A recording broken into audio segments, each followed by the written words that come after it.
Okay, so I'm posting on social media every day, but I'm kind of posting into a void. At least it feels like it. So my question is, how can I better connect to folks online? And so the real question is, why do we feel drawn to certain people or brands? Well, it's because we associate them with a certain narrative in our heads.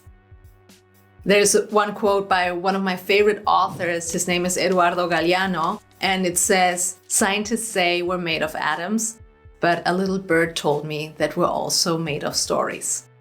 And so if humans use stories to create meaning, what do you think will happen when your client has to choose between you or one of your competitors? They will choose the one with the better story. Now, of course, better is always subjective. Your story might mean one thing to one person and another thing to another person. So it's not about only making it stand out, it's about making it resonate. It's about meeting your audience somewhere. Stories are always about creating a shared space. Otherwise, what's the point?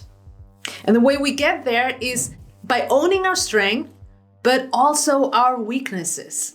Now, most of us, and I think that this is also very human, we want to share stories that make us look like these perfectly engineered machines.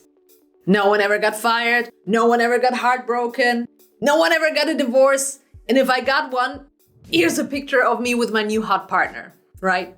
And the thing is that deep down, we all know that we are no perfectly engineered machines. And if you come to tell me that you are, then this is kind of a problem, because I have no idea if I can trust you. I have no idea if I can trust you with my team, with my design project, with my business. How will you deal with challenges? Are you going to dance them out? Are you going to yoga them away or meditate on it in Bali? I don't know, because everything that you're telling me about yourself is curated. No shared space here. So what makes your story better, more interesting, more relatable? That's what I want to know.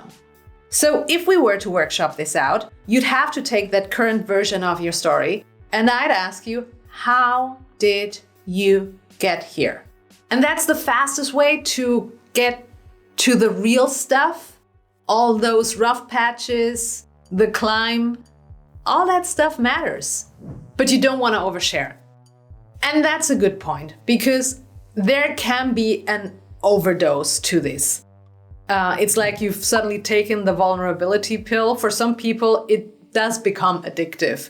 And the reason for that is that emotional stories click. If you come to think about how our news system changed over time, you know what I mean. You can get a whole lot of engagement on an emotional story, but likes don't necessarily translate to conversions. So there might be a lot of people who like or engage with your story, but they can't necessarily afford your offer. So this is not about making your brand like a therapy session. There is a process to sharing vulnerable stories. And it really boils down to being relevant. How is that thing that I learned in that dark moment relevant to my audience? How can I serve them with the story that I'm about to tell them? Where can they jump in and say, I feel exactly the same? These are the spots that you want to find. So, as you can see, there's more to this than social media or creating the right website. You actually become an experience. And we become experiences by sharing our story. Remember, we're all made of stories. Yeah. So reflect on yours, find the right blend, and whenever someone can relate to your journey, that's when you made a real connection. This video was part of one of my coaching calls. If you want your question on personal branding answered on this channel, make sure to leave it in the comments or send me a DM on Instagram. Take care, and I'll catch you next time. Bye.